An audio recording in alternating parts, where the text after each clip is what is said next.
አሰላሙ አለይኩም ወራህመቱላሂ ወበረካቱ ድና የተከበራችሁ ተመልካቾቻችን መወዳ መዝናኛችንን እየተከታተላችሁ ነው። በለተ እሁድ የተለያዩ መሰናዶዎችን እየሰራን እንግዲህ በያላችሁበት በየቤታችሁ እንደርሳለን። አሁን ከስቱዲዮ ጣብለን በጉብኝት ሰዓታችን አንድ ትልቅ ተቋም ላይ ተገኝተናል። ወደዚህ ተቋም መተን እንግዲህ ምን ስራዎችን ይሰራል፣ ምን እያተደረገ ነው፣ ምን ይመስላል ውስጥ የሚለውን እንመለከታለን። ከጀርባዬ እንደምታዩት በኢትዮጵያ የልብ ህሙማን ህጻናት መርጃ ነው የተገናኘ ነው።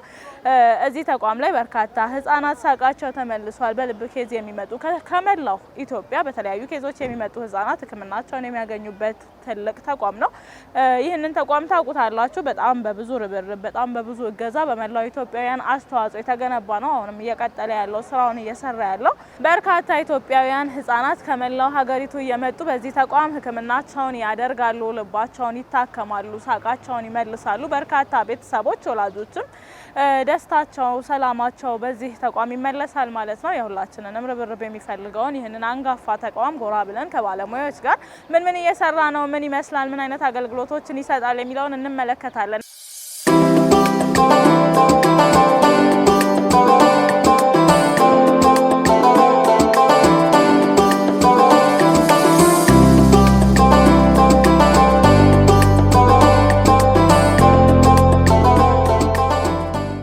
ተመለስን። ክብራትና ክብራን ተመልካቾቻችን ቆይታችንን እንግዲህ እንጀምራለን። በኢትዮጵያ የልብ ህሙማን ህጻናት መርጃ ነው የተገናኘ ነው። ዛሬ ዞር እያልን ሩሞቹን እንመለከታለን። ከዶክተር ጋር ቆይታ እናደርጋለን። እንተዋወቅ። ዶክተር ዳዊት እሸቱ እባላለሁ። በኢትዮጵያ የልብ ህሙማን ህጻናት መርጃ የፒአር ኤንድ ኮሚኒኬሽንስ ዳይሬክተር ነኝ። ደስ ብሎኛል ስለተገናኘን። ዛሬ እንግዲህ ዞር እያልን ይሄንን ቤት እንጎበኛለን፣ ስራዎቻችሁን እንመለከታለን፣ መረጃዎችንም ትሰጡናላችሁ። ከተመሰረተ ወደ 36 ዓመት ገደማ ሆኖታል ማዕከላችሁ ማለት ነው አይደል? አሁን ያለበት ሁኔታ ምን ይመስላል? እንዴት ነው? አዎ የዛሬ 36 ዓመት አሁን ወደ የካቲት ሲመጣ 37ኛ ዓመታችንን እናከብራለን። ዶክተር በላይ አበጋዝ ናቸው የመሰረቱት። ሲመሰርቱት 4 ሜን ጎል ይዘው ነው የተነሱት። በዛውም አሁን ያደረስንበትን ደረጃ ለመግለጽ በጣም ይቀላል። አንደኛው የመጀመሪያው የነበረው በኢትዮጵያ ውስጥ ማዕከሉን መገንባት። ይሄ ኤክስክሉሲቭሊ ለዚህ አገልግሎት ተብሎ የተሰራ ማዕከል ያለው በኢትዮጵያ ውስጥ ይሄ ማዕከል ነው፣ ብቸኛ ነው እና በፈረንጆች 2009 ላይ ነው ብዙ ሰው የሚያስታውሰው አንድ ብር ለአንድ ልብ የሚለው ካምፔን የተደረገበት፣ ብዙ ህዝብ የተሳተፈበት፣ የተለያዩ ባለሀብቶችም ከትንሹ ጀምሮ እስከ ትልቁ የተሳተፈበት የተካሄደበት ነው። ይሄ ማዕከል ሲገነባ እሱን የእሳቸውን አንደኛው ቪዥን አሳክተናል። ሁለተኛ ቪዥናቸው የነበረው ማዕከሉ የሚያስፈልገውን ማቴሪያሎች፣ ማሽኖች የሚሆኑ አላቂ እቃዎችን ምናምን ማሟላት፣ እሱንም ጎን ለጎን ያሳካነው ነገር ነው። በዛ ገቢ ማሰባሰቢያ እንቅስቃሴ ውስጥ ብዙ እርዳታዎች እንዲሆን ሆኗል። አንድ ጥሩ ታሪክ በዚህ ጊዜ መናገር የምወደው ጊዜያችሁን እንዳልወስድ እንጂ አንድ ፎቶ አለ፣ በኋላ ድሉን ካገኘን አሳያቸዋለሁ። ዘሩ በላይ ይባላል። ያኔ በየክፍለ ሀገሩ እየተዞረ ነበር ገቢ ማሰባሰቢያ የሚደረገውና የኔ ቢጤ ነው፣ አካል ጉዳተኛ ነው እና አንድ ቀን ቀድሞ ተነገረ እነሱ እንደሚመጡ ዶክተር በላይ ገቢ ማሰባሰቢያ ለማድረግ እና ሄዶ ለምኖ አንድ ብር ስትሞላለት ያቺን ኩፖን ገዝቷል። የሁሉም ኢትዮጵያዊ ኮንትሪቢዩሽን ነው የምንለው ለዛ ነው። እንደ ሼህ አላሙዲን ያሉ ሰዎች ትልቅ ኮንትሪቢዩሽን አድርገዋል፣ ግን የዚህም ልጅ ደግሞ ኮንትሪቢዩሽን አለበትና ሁለቱም ቪዥኖች በዛ ውስጥ አሳክተናል። ሶስተኛው የዶክተር በላይ ቪዥን በኢትዮጵያ ውስጥ ሎካል ቲም እንዲኖር፣ ስራው በሎካል ቲም ሚሽን ዲፔንደንት እንዳይሆንና የራሱን መቻለ ቲም እንዲኖረው ያንን እስከ በ2016 ማሳካት ይችላል። ውጪ ልከን ያሰለጠናቸው የመጀመሪያው ካርዲያክ ቲም 12 ሰው የያዘ ቲም መጥቶ መስራት ጀምሯል። እስካሁንም ድረስ በዛ ነው ያንቀሳቀስን ያለ ነው። ኢትዮጵያውያኖች ናቸው። ከውጭ ባለሙያዎች ይመጣሉ፣ ይሰራሉ፣ ግን በዋናነት በሎካል ቲም ነው እየተሰራ ያለው። አሁን ሶፋር 27 የሚጠጉ ባለሙያዎችን እያሰለጠንም ማሰልጠነንም እናል። አሁን 9 ባለሙያዎች ውጪ ነው ያሉት ስልጠና ላይ። እነሱ ደግሞ መጥተው እንዲያገለግሉ ይሆናል። አራተኛው ቪዥን ራሱን የቻለ እንዲሆን ከልመና ወጥቶ ራሱን የሚችልበትና እንትን የሚልበት እሱን ገና ፕሮሰስ ላይ ያለንበት እየሄድንበት ያለ ነው ሁኔታ ነው ያለው። በኢትዮጵያ ብቸኛ መሆኑ ብቻውን ራሱ በጣም ከባድ ያደርገዋል ሁኔታውን ብዬ አምናለሁኝ። እንደዚህ አይነት ህመሞች የህፃናት የልብ ህመም ኬዞች ከመላው ኢትዮጵያ ነው የሚመጡት። አሁንም እየተዟዟረ እንደተመለከት ነው። ከዚህ በፊትም በተለያዩ መረጃዎች ላይ እንደምናገኘው ሁሉም ኢትዮጵያዊ ከየትኛውም ጥግ ላይ የመጡ ወላጆች ልጆቻቸውን የሚያሳክሙበት ቦታ ነውና አንድ ነው፣ ብቸኛ ነው። ከዛ ደግሞ መረጃዎቹ እንደሚነግሩንም ደግሞ አንድና ብቸኛ ሆኖ ራሱ ሙሉ በሙሉ ይሄ ያለውን አቅም አሁን ቤቱ ግዙፍ ነው፣ ትልቅ ነው፣ ግን ያለውን አቅም ሙሉ በሙሉ ራሱ ተጠቅሞ እየሰራ እንዳልሆነም ይነሳል። የማቴሪያል እጥረት አለ፣ የተለያዩ ነገሮች እንዳሉበትም ይነሳል። ግን ደግሞ እየሰራ ያለው እየፈጠረ ያለው ልዩነት ግን ቀላል የሚባል አይነት አይደለም። ብቸኛ ሲባል ነፃ አገልግሎት ላይ በነፃ ነው የምንሰጠው። እዚህ ቤት የምትመለከቱት ሁሉንም አገልግሎቶች ነፃ ነው የሚሰጠው። ያ ማለት ግን ለእኛ ወጪ የለም አይደለም፣ ትልቅ ወጪ ነው። አንድ ቀዶ ሕክምና ቢያንስ 300 ሺህ ብር ያስወጣናል ለአንድ ታካሚ፣ እስከ 2.5 ከዛ በላይ የሚያስኬድበት ሁኔታ አለ። በኢትዮጵያ ደግሞ በአመት 20 ሺህ ህጻናት ከተፈጥሮ ጋር በተያያዘ የልብ ክፍተትም ይሁን የተለያዩ ነገሮች ያላቸው ህጻናት ይወለዳሉ። እኛ ጋር እንኳን ስትመጪ 8000 ህጻን ዌቲንግ ሊስት አለን ወረፋ የሚጠብቅ ያ 8000 ያ ደግሞ በየአመቱ አዳዲስ ደግሞ 1300 ታካሚ እንቀበላለን። ኢማጂን እንዴት በርደን እንደሆነ። ይሄ ቤት ቅድም እንዳልሽው ነው፣ በሙሉ አቅሙ እየሰራ አይደለም። በሙሉ አቅማችን ብንሰራ በአመት 1500 ታካሚዎችን ኦፕሬት ማድረግ እንችላለን። ግን አንፎርቹኔትሊ ካለው ሁኔታ የአላቂ እቃዎች እጥረት፣ የባለሙያ እጥረት፣ የተለያዩ ቻሌንጆች እንትን ያደርገዋል። እነዚህ በርድኖች ባይኖሩና ጫናው እንትን ቢሆን ኖሮ ብዙ መርዳት ይቻላል፣ ሸክሙን መቋቋም ይቻላል። ግን አንፎርቹኔት በሙሉ አቅሙ ቢሰራ በአመት 1500 ህጻናትን ካሉበት ህመም ካሉበት ጭንቀት፣ ህጻናት ብቻ አይደሉም ጭንቀት ላይ የሚኖሩት ወላጅም ቤተሰብም ነውና ማዳን ይቻል ነበር። ግን አሁን ባለው አቅም ምን ያህል ህጻናትን ያክማል በአመት? አሁን ባለን ላስት ይር በ2025 ነው ትልቁን የሰራ ነው። ከ500 እስከ 700 ኬዞች እንሰራለን በ2025። አሁን ለምሳሌ 724 ኬዝ ነው የሰራ ነው። ይሄ ሲባል እዚህም የሰራ ነው ውጪም ልከን እንትን የምንላቸው ኢንክሉድ አድርገን ነው። አሁንም ውጪ እንልካለን። የመጀመሪያውን 20 ዓመት አሁን 37 ዓመት ስንሰራ ኤክስክሉሲቭሊ 20 ዓመቱን ውጪ እየላከን ነበር የምንሰራው። አሁን ግን ሜን ትልቁን እንትን የተሸከመው ማዕከሉ ነው። ከበድ ያሉ ኬዞች ሲሆኑ ምናምን ውጪ እንልካለን። 725 ድረስ ይሰራል። ይሄ ማለት ወደ እንትን ስትቀይሩ በሳምንት 10 ኬዝ አካባቢ እንሰራለን። እሱም ቀላል የሚባል ቁጥር አይደለም በእርግጥ። ነገር ግን ያው በጣም በርካታ ህጻናት ህክምናውን እየጠበቁ ስለሆነ ነው የሚሰራውን ጥቂት አድርገን የምናስበው እንጂ ከህክምናው በኋላ ይዞ የሚመጣውን እረፍት፣ የሚያሳርፈውን የቤተሰብ ቁጥር፣ የህጻናት የሚመለሰውን ሳቅ ስናስበው ቀላል ያው ለቤተሰብ በተለይ በጣም ትልቅ ነገር ነው። ምክንያቱም አንድ ልጅ ታመመ ማለት አሁን ለምሳሌ ለህክምና ሲመላለሱ ወጪ አለ፣ የትራንስፖርት ወጪ አለ፣ የመድኃኒት ወጪ አለ። እንትኑ ህክምናው ራሱን የቻለ ጫና አለው። ከትምህርት ገበታቸው ልጆቻቸው ሲቀሩ የግድ ወላጅ አብሮ መቀመጥ ይኖርበታል። ብዙ ጫና አለ። ስትሬሱ ራሱ ቀላል አይደለም እና ከባድ ነው።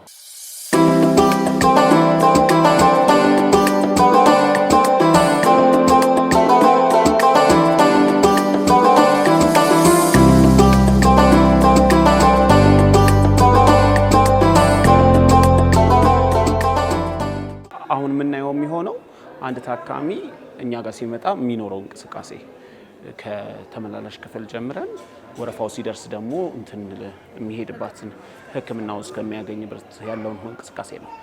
ማዕከሉ ሲከፈት 2009 ላይ ማንም ታካሚ መጥቶ በማንኛውም ሰዓት መጥቶ እንዲታይ ነበረ የተከፈተው።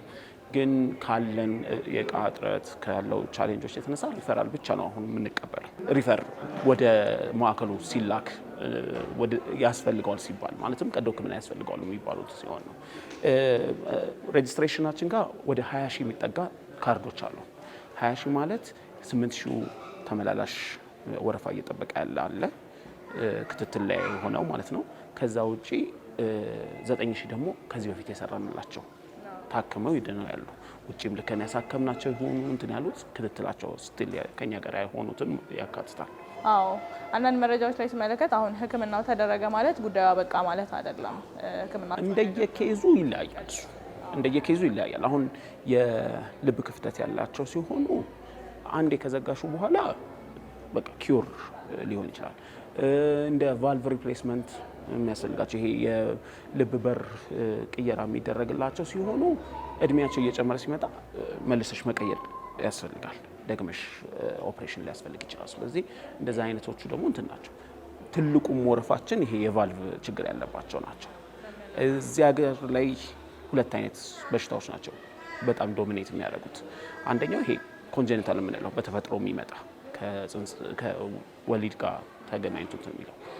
ሁለተኛው ደግሞ ሮማቶይድ ሃርት ዲዚዝ የምንለው ነው። ሮማቶይድ ሃርት ዲዚዝ ይሄ ተደጋጋሚ የቶንሲል በሽታ ሲያጋጥማቸው በልጅነታቸው ተደጋጋሚ ሲያጋጥም ኢንፌክሽን ሲያጋጥም ያ ኢንፌክሽን ሄዶ የልብ በሩን ዳሜጅ ያደርገዋል።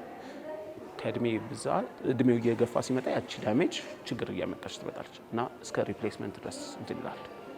ሶ ዛሬ የምናየው የሚሆነው ተመላላሽ ክፍል ላይ ምን አይነት እንቅስቃሴ ይኖራቸዋል፣ እንዴት ነው ያለው፣ አንድ ታካሚ ሲመጣ ምንድን ነው የሚኖረው የሚለው ነው የሚሆነው። መልካም። ወደዚህ ማዕከል በልብ ኬዝ የሚመጡ ታካሚዎች ምን አይነት ሂደት ይኖራቸዋል የሚለውን እስከ መጨረሻ እንመለከታለን ማለት ነው።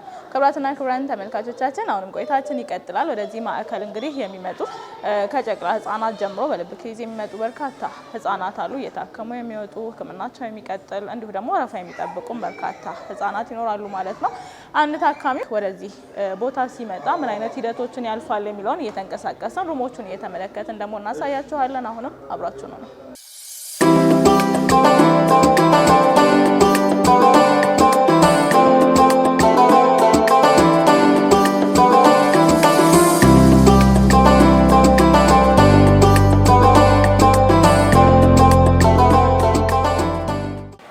ይሄ የምትመለከቱት ተመላላሽ ክፍላችን ነው።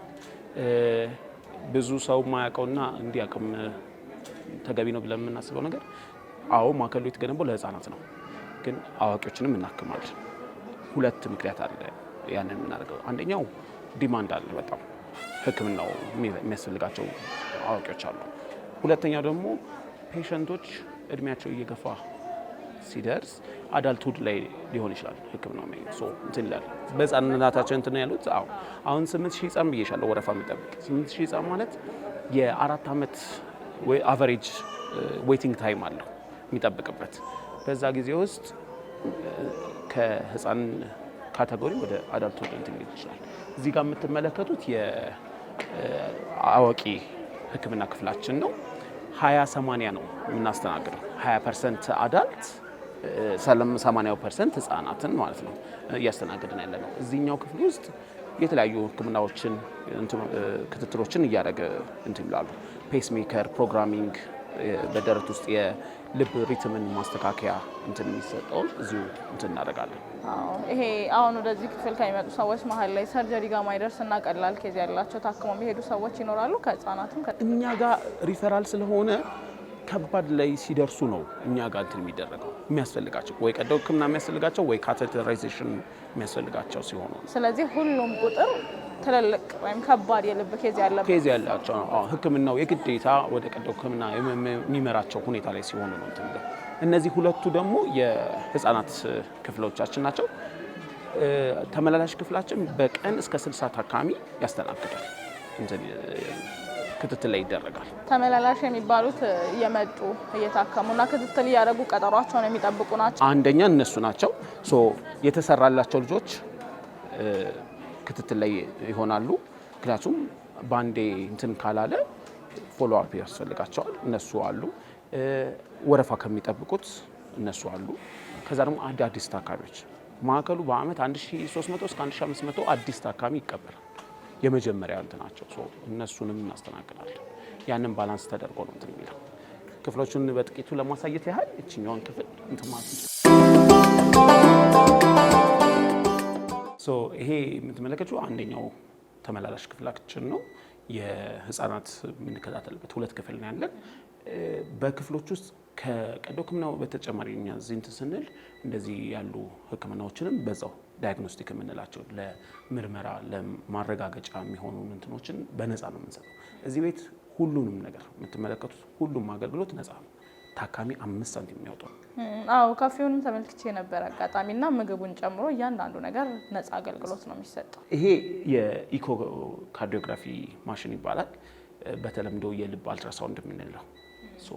ይሄ ምንድነው የሚሰራው? የልቡን ስትራክቸራል ይሄ አካላዊ ቅርጻዊ ችግሮችን ለመለየት ይረዳናል።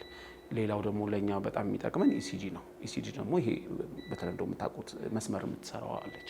እሷ ደግሞ ኤሌክትሪካል ሰው ሲሞት ቀጭን ትሆናለች። እሷ የልቡን እንትን ነው ኤሌክትሪካል ኮምፖነንቱን ኮንትራክት እናንተውን እንዴት ነው የሚለውን ያሳያል። ይሄ ደግሞ ስትራክቸራሊ ያለ ዳሜጅ ካለ ችግር ካለ መጥበብ ክፍተት ማንኛውንም ነገር በዚህ ያሳየናል። ከ1200 እስከ 2000 ብር ያወጣል አንድ ታካሚ በአንድ ምርመራ።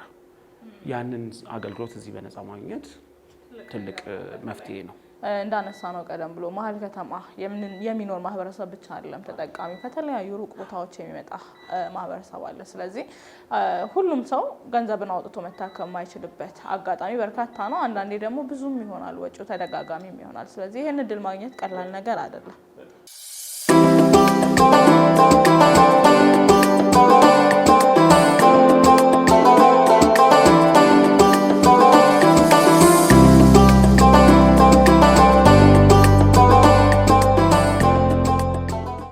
የምትመለከቱ ላቦራቶሪያችን ነው። ብዙ እንትን አይደለም፣ ብዙ ሰርቪስ የምንሰጥበት እንትን አይደለም። የተወሰኑ ነገሮችን ነው። ያም የሆነበት ምክንያት ማሽን በእርዳታ ልታገኝ ትችላለች፣ ግን ሪኤጀንቶች አሉ፣ ኬሚካሎች ለመስሪያ የሚሆኑ እነሱ አላቂዎች ናቸው እና ውድ ናቸው። በጣም ውድ ነው። በውድ ዋጋ ነው የሚገዛውና ትንሽ አስቸጋሪ ነው። ግን ባለን አትሊስት እንትን እናደርጋለን። አንዱ ከምንሰጠው አገልግሎት ከላቦራቶሪ ጋር ተገናኝቶ አይናር ክሊኒክ ነው።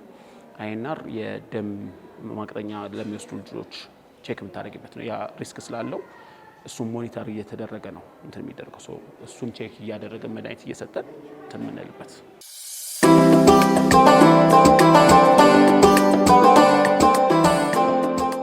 እስካሁን እየተመለከትን የመጣ ነው እንዳነሳው ዶክተር፣ እንግዲህ ታካሚው ፕሮሰሱ ነው ገና ከመጣ በኋላ ቀጠሮ እስከሚደርስ ድረስ ያለው ማለት ነው። እንደው አቭሬጁን ብንመለከት አንድ ታካሚ ከመጣ ጀምሮ እንደ ኬዙ ሊለያይ ይችላል፣ ግን ምን ያህል ጊዜ ሊወስድበት ይችላል? አቨሬጅ አሁን ባለን ወረፋ 4 ዓመት አቨሬጅ ነው። ከዛም በላይ የሚቆዩ አሉ። በተለይ እንደ ቫልቭ ሪፕሌስመንት ምናምን የሚያስፈልጋቸው ልጆች ከዛ በላይ ሊቆዩ ይችላሉ። እንደ ልብ ክፍተት አይነት ቀለል ያሉት ኬዞች ደግሞ ቶሎ ሊደርሳቸው ይችላል። ግን እንደየኬዙ አቨሬጅ 4 ዓመት ይጠብቃል። በዛው ውስጥ በየ3 ወሩ ወይ በየ6 ወሩ ክትትል ይኖራል።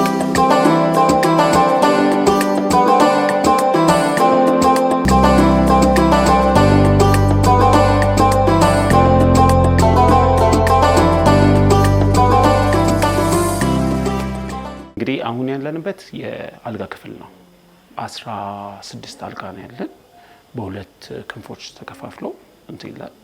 በአንድ ታካሚ ወረፋው ደርሶ እንትን ሲል አንድ ቀን ቀድሞ ይገባል። አንድ ቀን ቀድሞ የሚገባው ቼክ ለመደረግ ብቁ መሆኑ ኤቭሪቲንግ ኢንቨስቲጌሽኑን አሟልቶ እንትን እንዲል ነው።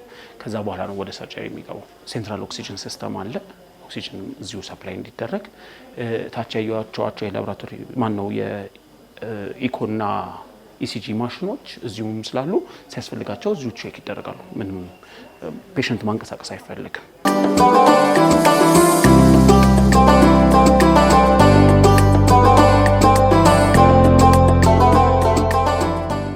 ክቡራትና ክቡራን ተመልካቾቻችን አሁንም ቆይታችን እየቀጠለ ነው። በመወዳ መዝናኛ በጉብኝት ሰዓታችን ወጣ ብለን በኢትዮጵያ የልብ ህሙማን ህጻናት መርጃ ተገኝተን እንግዲህ ዞር ዞር እያለን እያስጎበኘናችሁ ነው። አሁንም ቆይታችሁን ከኛ ጋር እንድታደርጉ ግብዣችን ነው። አብራችሁ ነው።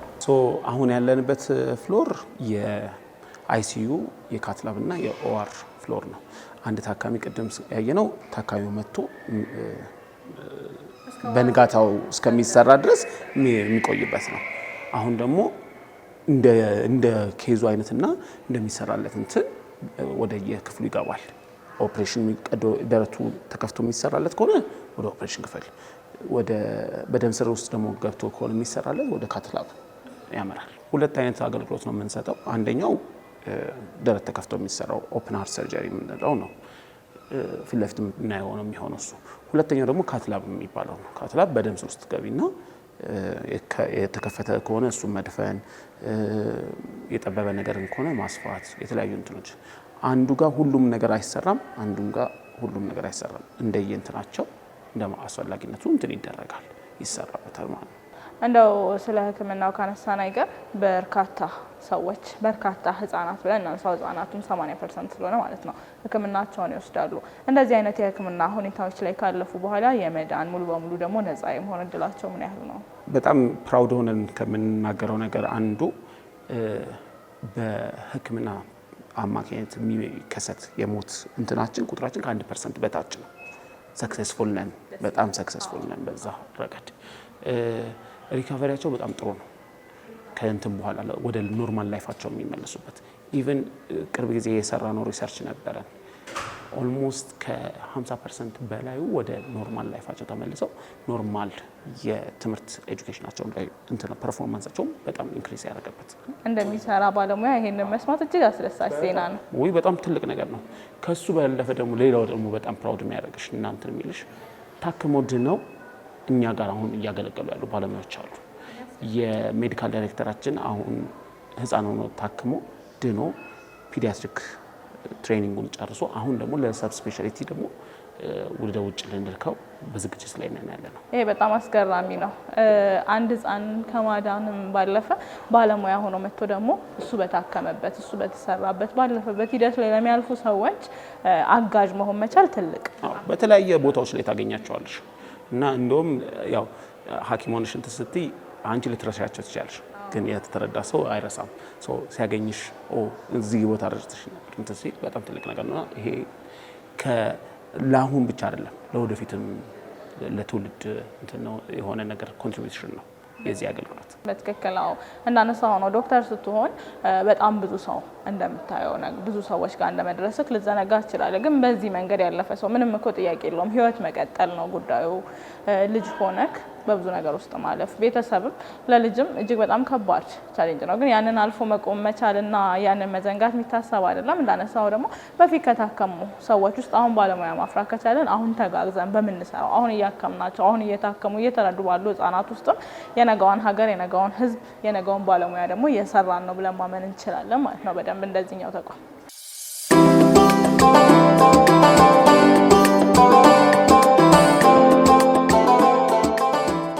እሺ አሁን ያለንበት ክፍል የኦፕሬሽን ቲያትራችን ነው።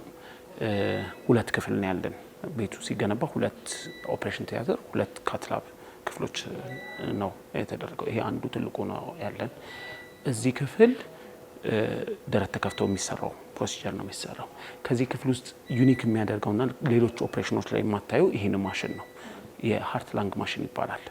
እንደ ስሙ የልብና የሳምባን ስራ ተክቶ እንትን የሚደረገው። ምክንያቱም አንድ ፔሸንት ቀዶ ሕክምና ሲደረግለት የልቡን ስራ አቁመን ነው እንትን የምናደርገው። ስታቆሚ ደም ያው የልብ ስራ ደም ማድረስ አይደለ፣ የልብን ስራ ተክቶ ደሙ ይወጣና በዚህ ተጣርቶ ኦክሲጅን ተሰጥቶት ወደ ሰውነት እንዲመለስ ነው የሚደረገው። እዚህ ክፍል ውስጥ ለአንድ ሰርጀሪ ቢያንስ 12 ሰው ይፈልጋል። 12 ባለሙያ ቀዶ ሕክምና የሚሰራውን ዶክተር ብቻ አይደለም ማሰልጠን የሚኖርብሽ። የአነስቴዥያ ባለሙያ አለ እዛ ጋ የሚሰራ እነሱ ያስፈልጉሻል። ሰርጅንቱ አለ፣ ሰርጅንቱን አሲስት የሚያደርግ አለ፣ ነርስ ምን ስትይ 12 ሰው እዚህ ውስጥ ትሬንድ ማን ፓወር ይፈልጋል። የሰው ኃይል እጥረት ሲንል ይህንን ያካትታል። አዎ ወደዚህ ተቋም ስንመጣ እንግዲህ በጣም ብዙ ነገሮችን ማድረግ እየቻለ ባለበት የአቅም እጥረት እየሰራ አይደለም፣ ወይም ደግሞ መስራት ከሚችለው ግማሽ ወይም ከዛ በታች እያገለገለ እንደሆነ ቀደም ብሎም እያነሳን ነበርና የአቅም እጥረት አለበት ስንል የማቴሪያል ብቻ ሳይሆን የባለሙያ እና ባለሙያም ስንል ደግሞ ሰርጀንቱ ስላለ ብቻ በቂ አይደለም። ትሬንድ ማን ፓወር ይፈልጋል። አዎ እና እሱንም እየሰራን ያለነው ነገር ነው።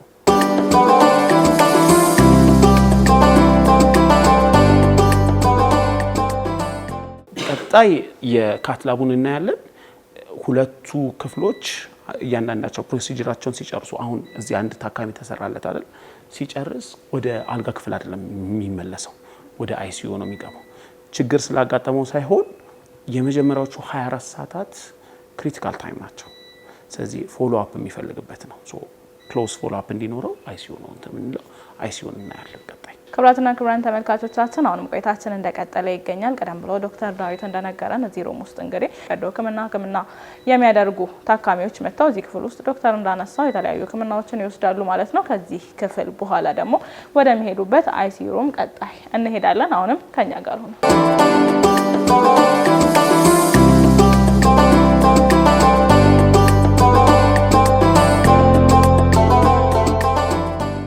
እሺ ከዚህ በኋላ ያው ታካሚው በሁለቱም በኩል የታከሙ ታካሚዎች ወደ ጽኑ ህሙማን ክፍል ነው የሚያመሩት እንደጨረሱ። ይሄ የሆነው ቅድም እንዳልኳችሁ ነው። የመጀመሪያው 24 ሰዓት በጣም ክሪቲካል ታይም ነው እና ክትትል የሚፈልጉበት ነው። ስለዚህ ወደ አይሲዩ ነው የሚገቡት። ከዛ በኋላ ነው ወደ እንትን የሚሄዱት ወደ አልጋ ክፍል የሚወርዱት። ቀደም ብሎ ታች ላይ ነበር የጀመርነው አንድ ታካሚ ሲመጣ የሚያልፈውን ፕሮሰስ ለመመልከት ማለት ነው። አሁን ሕክምናውን እየጨረሰ ነው፣ ወይም ሰርጀሪውን ወይም ደግሞ በደም ስር የሚደረገውን ሕክምና ወስዶ ወደ አይሲዩ ሮም ይገባል ማለት ነው።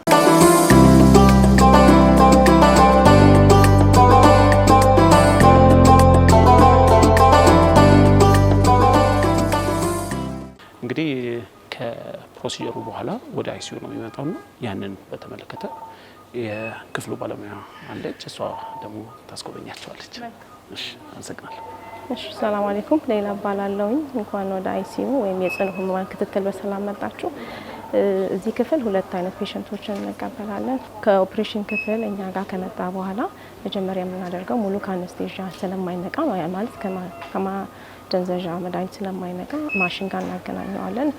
ሜካኒካል ቬንቲሌተር ይባላል። እዛ ጋር ካገናኘን በኋላ ያተነፋፈሱ ስርዓት ሲስተካከል፣ የልብ ምቱ ሲስተካከል እና ሙሉ ከማደንዘዣው ሲነቃ በባለሙያ በሐኪሞችና በነርሶች ታግዞ ከማሽኑ ይላቀቅና ሌላው በሞኒተር እየታገዘ የልብ ምቱንና የደም ግፊቱን አጠቃላይ የልብ ሁኔታውን እንከታተላለን።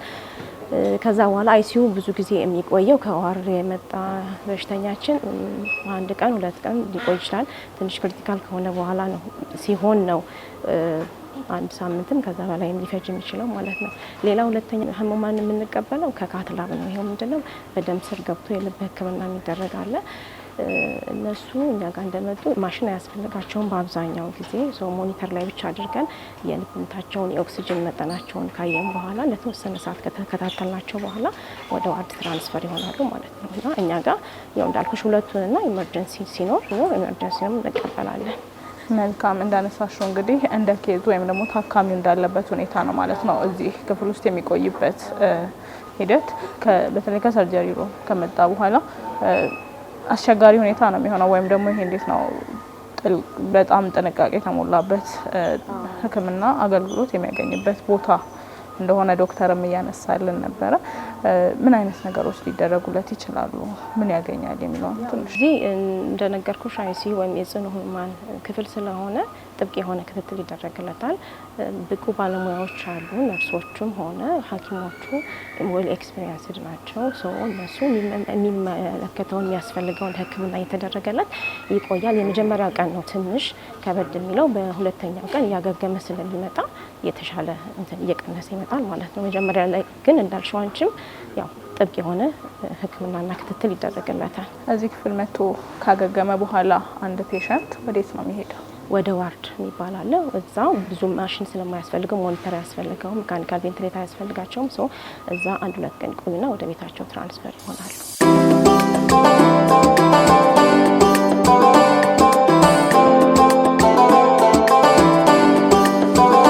ዶክተር እንግዲህ ከመጀመሪያ ጀምሮ አንድ ፔሸንት ወደዚህ ተቋም ሲመጣ የሚሄደውን ሂደት እያሳየከን ነበረ። በደንብ ገልጻዎችን አድርገህልናል። እጅግ በጣም አድርገን እናመሰግናለን። እንደ መጨረሻ ግን ማንሳት የምፈልገው ሀሳብ ካለ እንጠቅልል። እናንተም አክብራችሁ መታችሁ ስላላችሁ በጣም ነው የምናመሰግነው። ይሄ ሁሉ አገልግሎት እየተሰጠ ነው ያለው። ይሄ ሁሉ አገልግሎት በኢትዮጵያውያን ሕዝብ ነው እየተሰጠ ያለው። ጫናው ስቲል እንዳለ አይታችሁታል። 8000 ህፃን ወረፋ እየጠበቀ ነው።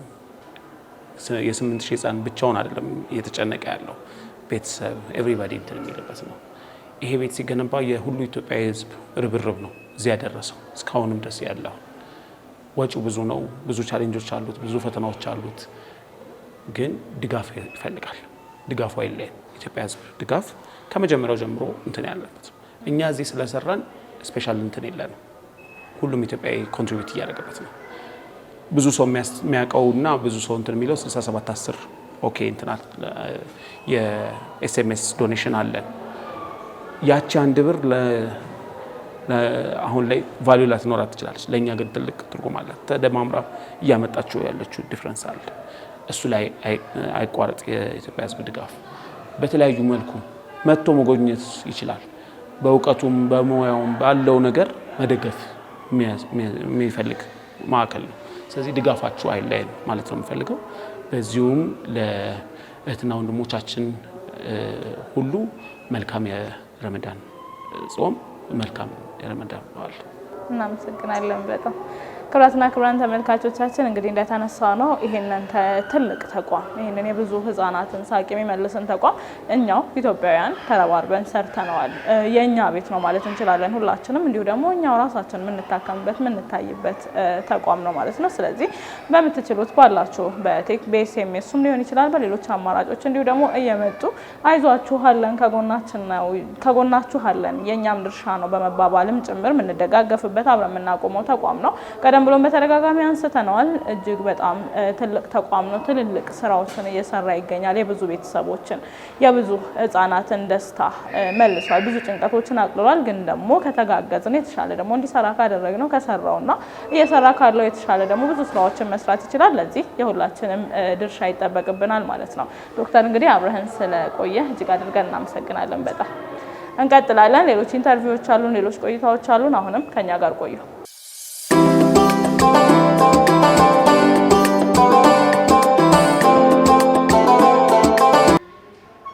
ሰላም አለይኩም ወራህመቱላሂ ወበረካቱሁ። የስሩ ስር ሞሉ እባላለሁ።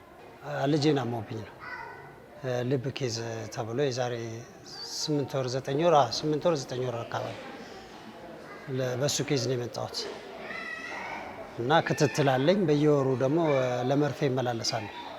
ቀጠሮ አለን ለክትትል። አገልግሎቱ ማሻአላ ነው። እዚህ በጣም ደስ ይላል። እንደውም ቅድም በሆነ አጋጣሚ ስልክ እየደወለች ሰው ጋር ስታወራ ማሻአላ የግል ነው ያስመሰላችሁት ነው ያልኳት። እንደዚህ አይነት ትሪት እንትን የሚለው ብዙ ጊዜ ግል ላይ ነው እና ጥሩ ነው ማሻአላ። ክፍያ የለም፣ ነፃ ነው። እስካሁን ክፍያ የሚባል እንትን የለብኝም። ራቅ ካለ ቦታ የሚመጡ ሰዎች ከተማ ላይ ቤት ዘመድ የሌላቸው አሉ። እነሱ ብዙ ጊዜ ስታዩ ውጭ ላይ ከዚህ ተቋም ውጭ ካርቶን አንጥፈው ምናምን ነው ሲንከራተቱ ነው የምታያቸው። ምግብ እየለመኑ ነው የሚበሉት ከየምግብ ቤቱ።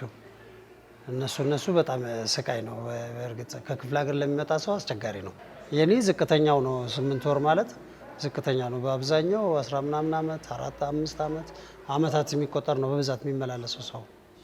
ጥቅሙማ አይነገርም፣ ያው የታወቀ ነው። ልብ ኬዝ በጣም ውስብስብ የሆነ ሕክምና ነው። በብዛት ብዙም ቦታ አታገኘውም። ስለዚህ ተቋም መኖሩ በጣም አስፈላጊ ነው።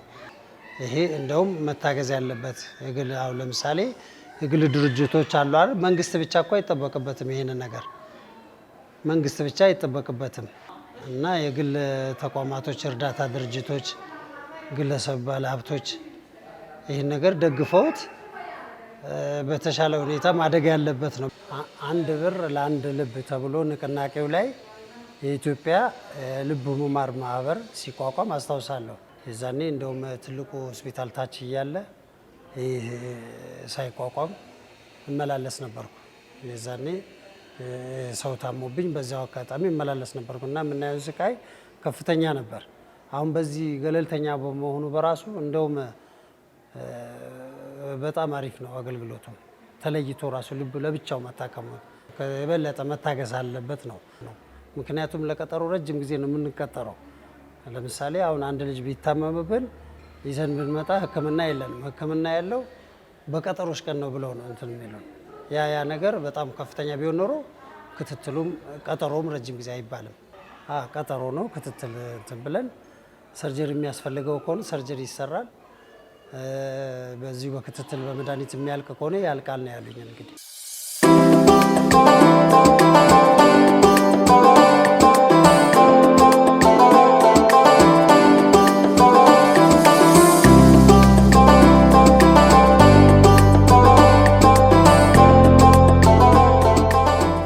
ብስሚላህ አልሐምዱሊላህ። ስሜ ሸምሰዲን አብዱልከሪም ይባላል። እዚህ ሆስፒታል ውስጥ ነፃ አገልግሎት እየሰጠሁ ነው ያለሁት። ከነዛም ውስጥ ምንድነው የተለያዩ ሰዎችን፣ ድርጅቶችን፣ ማህበራትን እየመጡ እንዲጎበኙ፣ ስለዚህ ሆስፒታል ግንዛቤ እንዲያገኙ፣ እግረ መንገዳቸውን ድጋፍ እንዲያደርጉ፣ ምን እንደተሰራ ምን እየተሰራ እንዳለ መጥተው እንዲመለከቱ ጥሪ አደርጋለሁኝ፣ ጋብዛቸዋለሁኝ፣ እንዲጎበኙ አደርጋቸዋለሁ፣ አስጎበኛቸዋለሁ። አብዛኛው ስራ በዚህ ላይ ያሳልፋለሁ። እኔም በአጋጣሚ ታማሚ ለመጠየቅ መጣሁና እዚሁ ቀረሁኝ ማለት ነው። እና ብዙ ህጻናት ታያለሽ እዚህ ውስጥ በወረፋ የሚጠብቁ በጣም ብዙ ናቸው። ቢሮስ ገብቼ መጀመሪያ ቀን የጠየቁ ጊዜ ምን ያህል ህፃናቶች ነው እዚህ የሚታከሙት ብዬ ስል 7500 ህፃናት ወረፋ ላይ ነው ያሉት አሉ። እነዚህ ህፃናቶች በስንት ጊዜ ነው የሚታከሙት ብዬ ስጠይቅ ወረፋ እንደደረሳቸው ነው አሉ። በስንት ጊዜ አንድ ታካሚ በስንት ጊዜ ነው የሚደርሰው ህክምና የሚያገኘው ሲል 4 ዓመት የሚፈጃለ 5 ዓመት የሚፈጃለ እንደዛ እያለ ወረፋ ይጠብቃሉ አለኝ። ታዲያ ይሄንን ለማከም ስንት ጊዜ ይፈጃል ሲል በጣም ብዙ ጊዜ ነው የሚፈጀው እና ይሄንን ነገር እኔስ ምን ማድረግ አለብኝ በግሌ ምን ማድረግ አለብኝ ብዬ ተነሳውና ለዚህ ነው የተለያዩ ተቋማት ብሄድ እየሄድኩኝ ይሄ ሆስፒታል እንዲህ አገልግሎት እየሰጠ ነው፣ ይሄን ያህል ታማሚ አለ፣ እነዚህ መታከም የሚችሉት ደግሞ እኛ በምናደርገው አስተዋጽኦ ነው እያልኩኝ የተለያዩ ስፖርተኞች፣ መስሪያ ቤት ሰራተኞች፣ ግለሰቦች እያመጣው እንዲጎበኙ እንዲያዩትና ድጋፍ እንዲያደርጉት ሁልጊዜ ይሄንን ጥሪ እያደረግኩኝ ኦልሞስት አሁን 3 ዓመት ሆነኛል። ከ7000 እስከ 8000 ሰው ወረፋ ይዛል ነው የተባለው። እንግዲህ ህመሙ ከባድ ነው። አንድ ታካሚ 4 ዓመት 5 ዓመት ከጠበቀ 8000 7000 የሚሆኑ ታካሚዎች እንግዲህ ወረፋ ሳይደርሳቸው በመሀል የሚሞቱ አሉ። አንድ ቀን አንድ ክፍለ ሀገር ላይ ሄደን ታማሚን ለመጠየቅና ያለበትን ደረጃ ለማየት ከዚህ ደውለን ስንሄድ ቤተሰብ በጣም ነው ያዘነው። እስካሁን የት ነበራችሁ? ለምን ቆያችሁ? ልጃችን እኮ ካረፈ 1 ወር አለ ብለው ስልካችን ላይ ነገሩ። አብዛኛው ሐኪሞችን በምንጠይቅበት ጊዜ ሆስፒታል ላይ ስንደውልላቸው ደንግጠን ነው የምናናገራቸው። ለምን ያ 4 ዓመት 5 ዓመት የቆየው ልጅ በህይወት ይኑር በህይወት ይኑር አይታወቅም። ልክ ወረፋ ደርሶ ስንጠራቸው እንደዚህ አይነት ነገር ይመለሳል። እሱ እኮ አረፈ፣ እሱ እኮ ከሄደ እንደዚህ ሆነ ብለው ይናገራሉ። ይሄ ቀልብ ይሰብራል። 7500 ማለት ቀላል አይደለም። 7500 ህፃን ነው እኮ። ትልቅ የሆነ ሌላ በሽታ ያለው ሰው እኮ በብስኩት ትሰጪዋለሽ፣ ከረሜላ ትሰጪዋለሽ፣ ማባቢያ ትሰጪዋለሽ፣ ምን ትያለሽ። ይሄ የልብ ጉዳይ ነው። የልብ ኬዝ ደግሞ በመርፌ በግሉኮስ በተለያየ ህክምና አይሆንም። የልብ የራሱ የሆነ ህክምና አለው። ያ ልብ ማለት ቫልቭ የሚባል ነገር ከውጭ ሀገር ተገዝቶ አገር ውስጥ መጥቶ ወረፋው ደርሶ እስኪታከም ድረስ ያለው መንገድ በጣም ረጅም ነው። እዚህ ላይ ስሜት ይነካል። ከዛ ባለፈ ደግሞ እንግዲህ 7000 8000 ታካሚዎች ወረፋ ሲጠብቁ ስሜቱን ነው። 7500 እናቶች እንቅልፍ አይተኙ፣ 7500 አባቶች እንቅልፍ አይተኙ። እንግዲህ አክስት፣ አጎት፣ ማህበረሰቡ፣ ጎረቤት ስታዩ ምን ያህል ሰውን ይዞ አምቆ እንደሚይዝ እንግዲህ የበሽታው ትልቅነት ይታያል። ይሄንን ስታይ ያለው ነገር እጅግ አሳሳቢ ነው። በኢትዮጵያ ውስጥ ለኢትዮጵያ ህፃናት ህሙማን መርጃ ለ120 ሚሊዮን አንድ ሆስፒታል እቺ ብቻ ነች። አሁን ያለው እንቅስቃሴ ደግሞ ብዙም የሚያረካ ነገር አይደለም። ስለዚህ ጥልቀቱ ችግሩ ሰፊ ነው። ያለው ነገር እጅግ በጣም የሚያሳዝን ነው። ሌላው ምንድነው? ይሄንን ህክምና የሚያገኙት በተለይ ሙስሊሙ ማህበረሰብ ደግሞ ከዳር ዳር ነው ያሉ ሰዎች ናቸው። ብዙ ተጠቃሚዎች የኛ ማህበረሰቦች ናቸው። ከአፋር ይመጣል፣ ከቤንሻንጉል ይመጣሉ፣ ከሶማሌ ይመጣሉ፣ ከጠረፍ ጠረፍ ይመጣሉ። አንዳንድ ጊዜ እዛ ለህክምና የሚመጡ ሰዎች ወዲያው ታክሙ የሚሄዱ ይመስላቸውና የአንድ ጉዞ ነው ትራንስፖርት ይዘው የሚመጡት። ከጫፍ ደርሰው እዚህ ሲመጡ ድረስ ረጅም ነው የሚያወጡት ወጪ ያን ያህል ነው። ከዛ ተመልሰው ቀጠሮ ሲሰጣቸው በዚህ ጊዜ ተመለሱ ሲባሉ የመመለሻና መልሶ የመምጫ ዋጋ ያጡና ታማሚያቸውን ይዘው እዛው የሚቀሩበት አለ። ሳያውቁትም ደግሞ በዛው ህይወታቸው የሚያልፉ ህፃናቶች ብዙ አሉ። ይሄ ችግርም አለ በጣም። ሌላው ደግሞ እዚህ በመጡበት ምናልባት የ2 ቀን የ3 ቀን ቀጠሮ ሲሰጣቸው የመኝታ ቦታ አይመችም፣ ለሀገሩ ለከተማው እንግዳ ይሆናሉ፣ የምግብ አለ፣ የትራንስፖርት አለ፣ ቀለብ አለ፣ እነዚህ ነገሮች ሁሉ ይቸገራሉ። ከዛ ደግሞ አልፎ ደግሞ ሲያበቃ ደግሞ ተመልሰው እንግዲህ ለላቦራቶሪ ለአንዳንድ ነገር እዚህ የሌሉትን ነገር ውጭ አሰርታችሁ ነው ሲባሉ ያ የሚከፍሉበት ገንዘብ ያጥራቸዋል። ቦታውንም አያውቁትም፣ የቱ ጋ ነው ወዴት ነው። ይሄ ሁሉ ግር የሚልባቸው ነገሮች ችግሮች አሉና አጠቃላይ ሲታይ ውስጥ ያለው ነገር የሚያስደስቱ ነገሮችም እንዳሉ ደግሞ ችግሮችም ደግሞ በጣም ሰፊና ጥልቅ የሆኑ ችግሮች አሉ። በአመት ላይ ይሄ ሆስፒታል መስራት የሚችለው 1500 ታካሚን ማስራት ይችላል። እየሰራ ያለው እሱ ባነሰ ሩብ 400 500 አካባቢ ድረስ ነው የሚሰራው። ይሄ ሁሉ ምንድነው ችግር? ዶክተር ጠፍቶ አይደለም፣ የህክምና መሳሪያ ጎሎ አይደለም፣ ግን ውስጥ ላይ የህክምና የሚሆን ቁሳቁሶች ጉድለት ነው። አላቂ እቃዎች ናቸው። እነዚህ እቃዎች ደግሞ ከየት ነው የሚገኙት? ከውጭ ነው፣ አገር ውስጥ አይመጣም። ይሄ ከውጭ ለማምጣት ደግሞ ከረንሲ ይፈልጋል።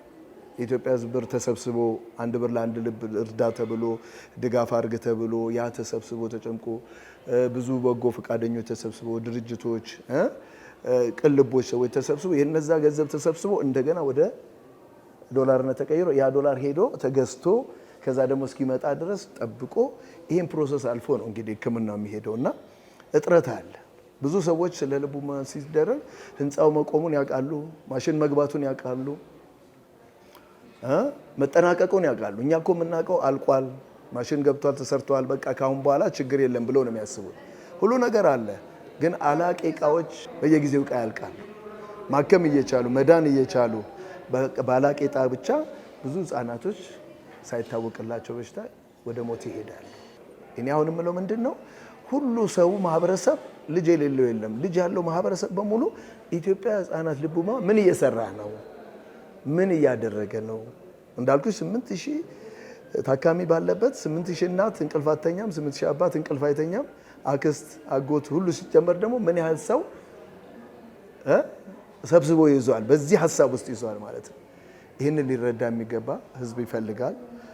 ስንጎበኘው ስናየው መተን ደግሞ ምን እየተደረገ ነው ማለት አለብን።